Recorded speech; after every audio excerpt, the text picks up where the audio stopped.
In the ancient world, there existed a library so comprehensive, so powerful, that it was said to contain the answer to every question humanity could ask. Not just history, not just philosophy, not just science. Everything. The structure of the cosmos, the nature of consciousness, the secrets of matter and energy, the path to immortality, the formula for gold, the cure for every disease, the mechanics of manifestation, the technology behind the pyramids, all of it recorded in 42 books attributed to one being, Thoth. The Egyptians called him Jehuti, the ibis-headed god of wisdom, magic, writing, and time. The Greeks identified him with Hermes, creating the composite figure Hermes Trismegistus, the thrice great. But here's what most people don't know. Thoth wasn't originally a god. According to Egyptian tradition, he was a being of such advanced knowledge that later generations deified him. A teacher, a scientist, an architect of civilization itself. And the 42 books bearing his name weren't mythology. They were the actual curriculum of the Egyptian mystery schools, the sacred texts that temple priests studied for decades before being initiated into the highest knowledge. Then they vanished. Some say they burned in the Library of Alexandria. Others claim they were hidden by priests who foresaw the coming destruction. Still others believe they remain in secret chambers beneath the Sphinx or the Great Pyramid, waiting for humanity to be ready for their return. But here's the extraordinary thing. We know what subjects these books covered. Ancient sources describe their contents in surprising detail. And fragments, pieces of this lost wisdom, have survived in texts we can access today. The knowledge didn't disappear. It scattered, fragmented, went underground. And now, in this age of awakening, we're reassembling it. Today, we're diving into the mystery of Thoth's 42 books of wisdom, what they contained, where they went, and how you can access what remains of this knowledge that built one of history's greatest civilizations. Before we can understand the books, we must understand their author. In Egyptian theology, Thoth held titles that reveal his multi-dimensional role. Lord of divine words, inventor of hieroglyphic writing, language itself. Reckoner of time, keeper of the calendar, measurer of years and seasons.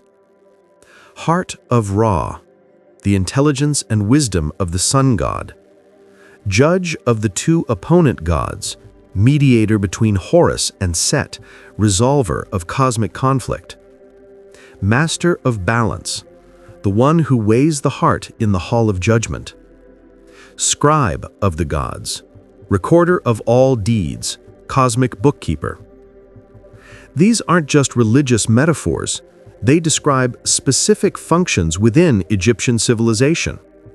Writing and language. Thoth gave humanity the tool of written communication. Mathematics and science. He established measurement systems, astronomy, and calculation. Magic and medicine. He revealed the hidden laws governing reality and healing. Law and justice. He created the framework for ethical civilization. Time and astronomy. He designed the calendar and tracked celestial cycles. One being, all foundational knowledge. Modern Egyptology treats Thoth as pure mythology, a god worshipped but never existing physically. But the Egyptian texts themselves tell a different story. The pyramid texts, the oldest religious texts in the world, 2400 to 2300 BCE, speak of Thoth as a historical figure who made writings and created knowledge. Not metaphorically, literally. The coffin texts describe him teaching humans astronomy, medicine, and magic during the first time, Zep Tepe, a golden age before recorded dynastic history. The Egyptian Book of the Dead presents Thoth as the one who weighs words, suggesting he established language and meaning itself. Manetho, the Egyptian priest historian, 3rd century BCE, placed Thoth among the divine rulers who governed Egypt before the human pharaohs, beings of immense knowledge who civilized humanity. Pattern recognition. Across cultures, we find similar stories. Sumerian Enki, or Ea, god of wisdom who gave civilization to humanity. Babylonian Owens, fish being who taught agriculture, writing, and arts. Hebrew Enoch, patriarch taken to heaven, given cosmic knowledge, transformed into Metatron. Greek Prometheus, Titan who stole fire, knowledge, from gods for humanity. All describe the same archetype, an advanced being transmitting knowledge to primitive humanity. 3 possibilities. 1. Pure mythology. Thoth is invented deity representing abstract ideals. 2. Deified historical figure. An actual Egyptian sage whose teachings were so revolutionary that later generations elevated him to godhood, like Imhotep was deified for his architectural and medical genius. 3. Non-human intelligence. Advanced being, whether extraterrestrial, interdimensional, or survivor of previous civilization, who uplifted early Egyptian culture. The texts themselves lean toward options 2 or 3. Thoth is described not as eternal God, but as visitor, teacher, civilizer, who came, taught, and eventually departed or ascended. Thoth's primary cult center was Hermopolis, Greek name, Egyptian Kemenu, city of 8. Here, according to tradition, Thoth established the first mystery school, the template for all later initiatory traditions. The curriculum? The 42 books of wisdom. These weren't public texts, they were sacred scripture, accessible only to initiated priests who spent decades mastering progressively deeper knowledge. Greek historians like Herodotus, who visited Egypt, spoke of these books with awe, repositories of knowledge far exceeding anything in Greek culture. Clement of Alexandria, early Christian theologian, 2nd century CE, described Egyptian priests carrying 42 books in sacred processions, their contents so holy that even seeing them required purification. The books existed. Multiple independent sources confirm it. The question isn't whether they were real. The question is, what happened to them? Our most detailed description comes from Clement of Alexandria, who witnessed Egyptian religious processions around 200 CE. He describes 42 books carried by different classes of priests, divided into specific knowledge domains. Books 1 to 10, the hieratic books, carried by the singer priest, covering hymns to the gods, invocations and sacred poetry, regulation of the king's life, divine rulership principles, offerings and sacrifices, ritual procedures, and festivals and ceremonies, sacred calendar. These were the public-facing religious texts, what modern scholars call esoteric knowledge. Books 11 to 20, the books of the horoscopus, carried by the astronomer priest, covering astronomy and cosmology, structure of the heavens, geography of Egypt and the world, sacred geography, the course of the sun, moon, and 5 planets, celestial mechanics, conjunctions and phases, astrological timing, and risings and settings of fixed stars, stellar calendar. This is advanced astronomical knowledge that wouldn't be rediscovered in the West until the Renaissance. Books 21 to 36, the hieroglyphic books, carried by the sacred scribe, covering cosmography, origin and structure of universe, geography, sacred mapping, astronomy, deeper celestial knowledge, topography of Egypt, energetic grid of the land, sacred measures and temple construction, sacred architecture, equipment of temples, ritual technology, properties and consecration of land, geomancy and earth energies. This section contains the knowledge to build structures like the pyramids, not just architecturally, but energetically. Books 37 to 42, the Books of the Pastophorus, carried by the prophets, the highest priests, covering medical knowledge, complete healing system, anatomy and physiology, structure of the body, diseases and remedies, diagnostics and treatments, instruments and medicines, medical technology, eye diseases, specialized ophthalmology, and women's health, gynecology and obstetrics. Egyptian medicine was so advanced that Greek physicians studied in Egypt.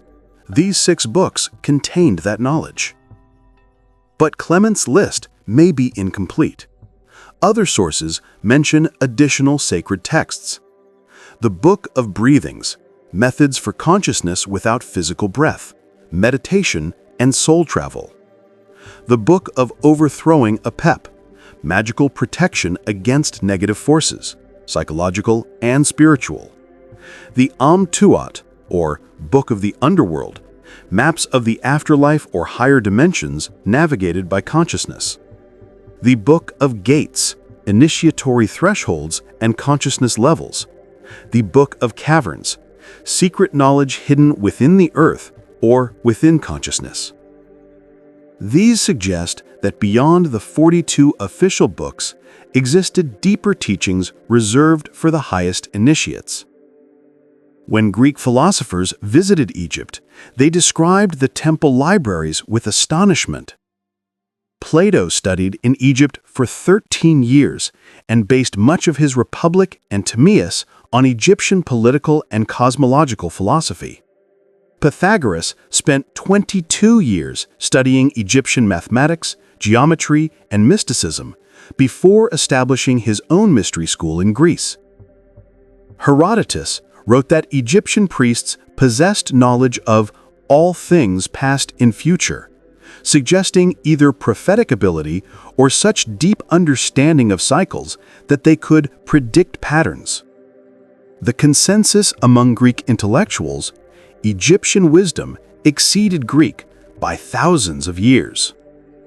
In 331 BCE, Alexander the Great founded Alexandria at the mouth of the Nile. His general Ptolemy I established the Great Library, the most ambitious repository of knowledge the ancient world had ever seen. The goal? Collect every text from every civilization. Scrolls were confiscated from ships entering the harbor, copied and added to the collection. Scholars estimate the library held between 400,000 and 700,000 scrolls at its peak. And among the most prized acquisitions, Egyptian texts, including, according to tradition, copies of Thoth's 42 books. Then came the fires. The library didn't burn once, it burned repeatedly over centuries. 48 BCE, Julius Caesar's forces accidentally set fire during Egyptian civil war, destroying part of the collection. 270 CE, Emperor Aurelian's forces burned the Brutium quarter where the library stood. 391 CE, Christian mobs, incited by Patriarch Theophilus, systematically destroyed the remaining pagan libraries and temples under orders of Emperor Theodosius. By 400 CE, the accumulated wisdom of thousands of years had turned to ash. Or had it? Here's what doesn't add up. Egyptian priests knew their civilization was ending. Greek and Roman occupation had been ongoing for centuries. The rise of Christianity made destruction of pagan knowledge inevitable. Would the guardians of sacred wisdom simply leave irreplaceable texts in a public library to be burned? Unlikely. Multiple ancient sources hint at what really happened. Iamblichus, 3rd century CE, wrote that Egyptian priests removed sacred texts from public libraries and hid them in secret chambers before the destructions.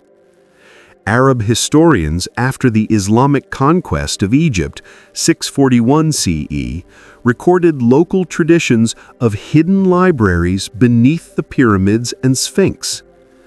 Coptic Christian texts mention Egyptian monks preserving dangerous pre-Christian knowledge in desert monasteries.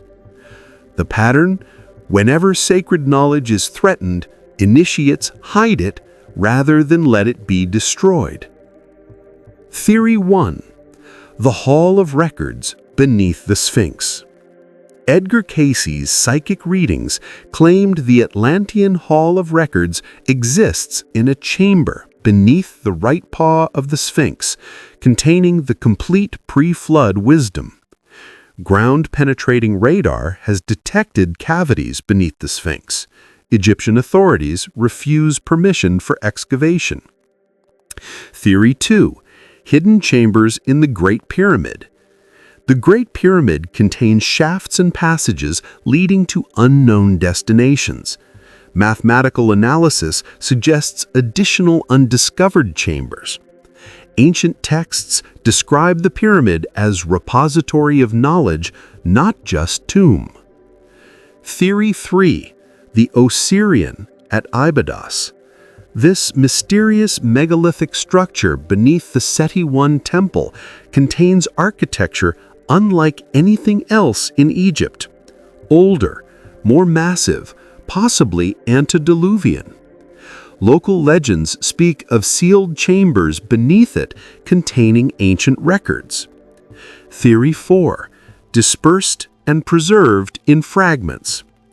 The most likely scenario: the knowledge was divided and hidden in multiple locations, some in Egypt, some smuggled to Ethiopia, some preserved in Coptic monasteries, some encoded in later texts like the Corpus Hermeticum. The books didn't survive intact. They were deliberately fragmented for protection, like distributing copies of crucial files across multiple servers in case some are destroyed. While the original 42 books may be lost or hidden, fragments and derivatives survived. 1. The Egyptian Book of the Dead, the most famous surviving Egyptian text. It's not one of the 42 books, but draws heavily from them. Contains spells for navigating the afterlife, consciousness after death, the 42 negative confessions, an ethical framework corresponding to 42 books, instructions for transformation and rebirth, maps of dimensional realities, available, multiple translations, most accessible is Raymond Faulkner's edition. 2.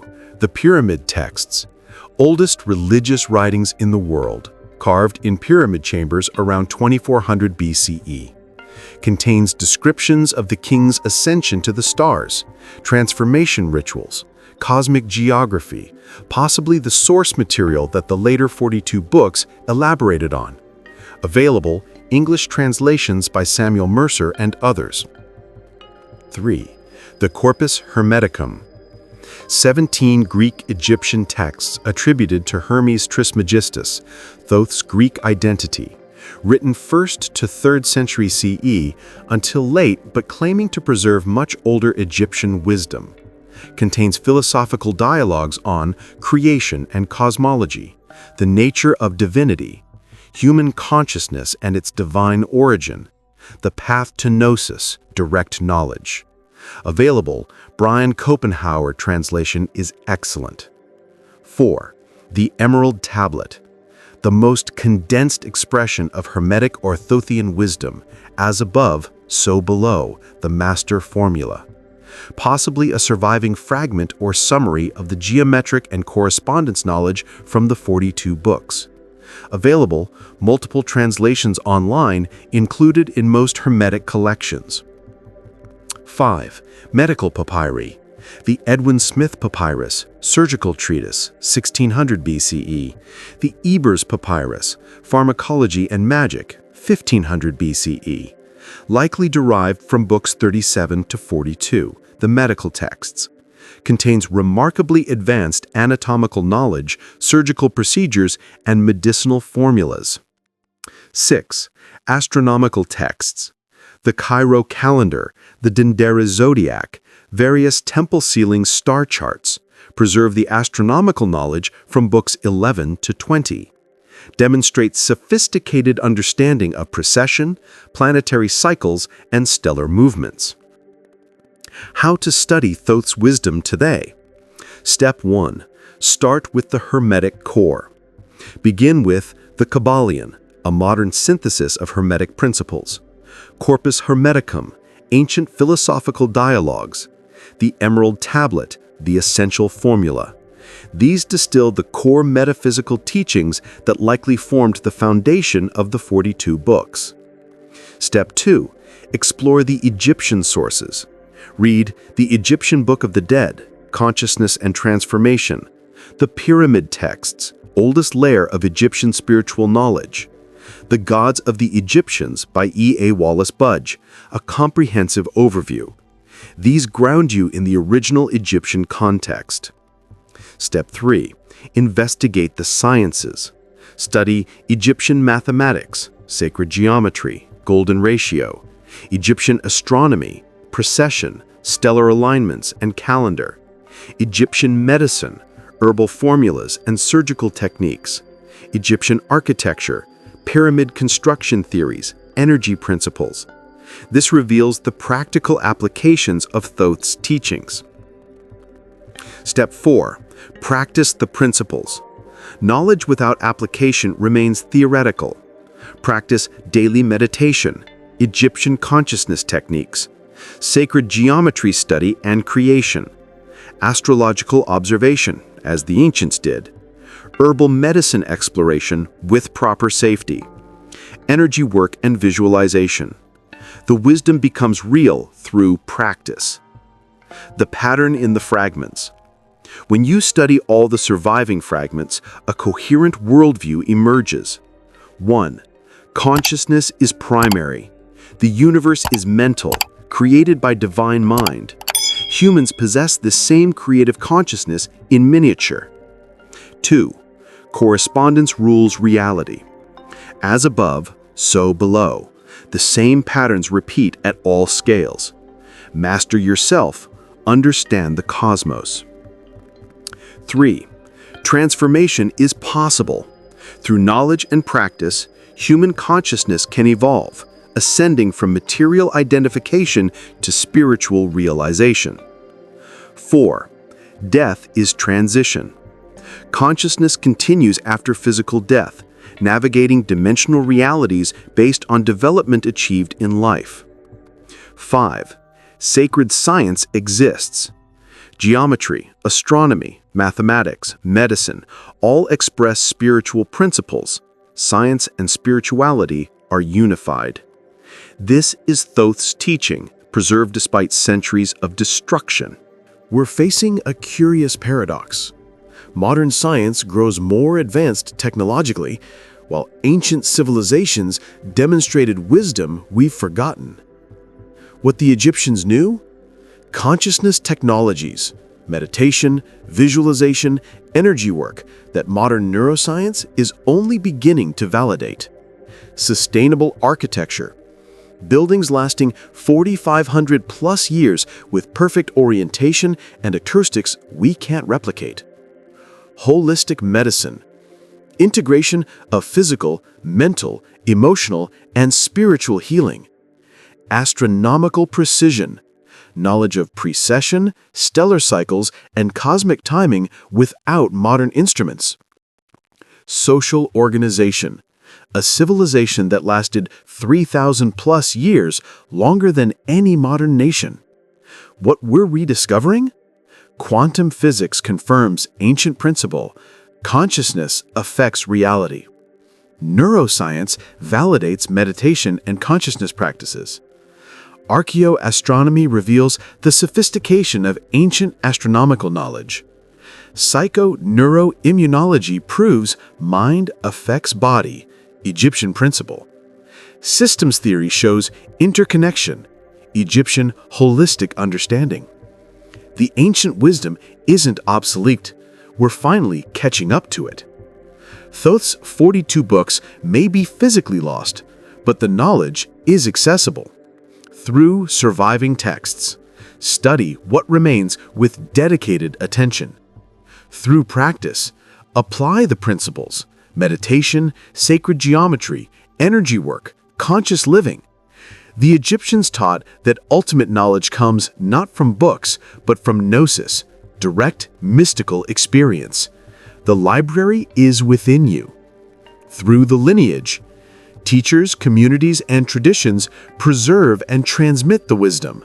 Find them, learn from them, eventually teach others. You don't need to travel to Egypt or find hidden chambers. The Mystery School exists wherever serious practitioners gather to study and apply ancient wisdom. This channel, the Discord community, local meditation groups, teachers carrying the lineage, the curriculum. Study the surviving texts, practice the techniques, integrate the principles into daily life, share the wisdom with others ready to receive it. Become what you're studying. This is what the Egyptian initiates did. This is what you can do. Thoth's books may be hidden, but Thoth's wisdom lives in every person who dedicates themselves to awakening. The 42 books of Thoth represent humanity's first attempt to catalog all knowledge, spiritual and scientific, practical and mystical, earthly and cosmic. That they were lost is tragic. That fragments survive is miraculous. That the core teachings remain accessible is your opportunity. Here's what we know with certainty. A being called Thoth, whether historical sage, advanced teacher, or divine intelligence, transmitted knowledge that elevated Egyptian civilization to heights we still admire and struggle to explain thousands of years later. That knowledge was systematized into 42 books covering everything from astronomy to alchemy, from medicine to magic, from architecture to awakening. Those books were real, witnessed by countless historical sources, preserved in the greatest library the ancient world created. Then they were lost, burned, hidden, scattered, or waiting in chambers yet undiscovered. But the wisdom didn't die. It couldn't. Truth is indestructible. It survived in fragments, in derivatives, in oral traditions, in the practices of initiates who preserved what mattered most. And now, in this age of awakening, we're reassembling it, not to reconstruct the past, but to reclaim the wisdom for our future. The books are lost. The knowledge remains. The initiation continues. As the Egyptians said, to speak the name of the dead is to make them live again. We speak Thoth's name. We study his teachings. We practice his wisdom. And in doing so, we resurrect the knowledge that built civilizations and can build consciousness. Welcome to the Mystery School. The curriculum awaits. This is knowledge of the all, where the ancient wisdom speaks.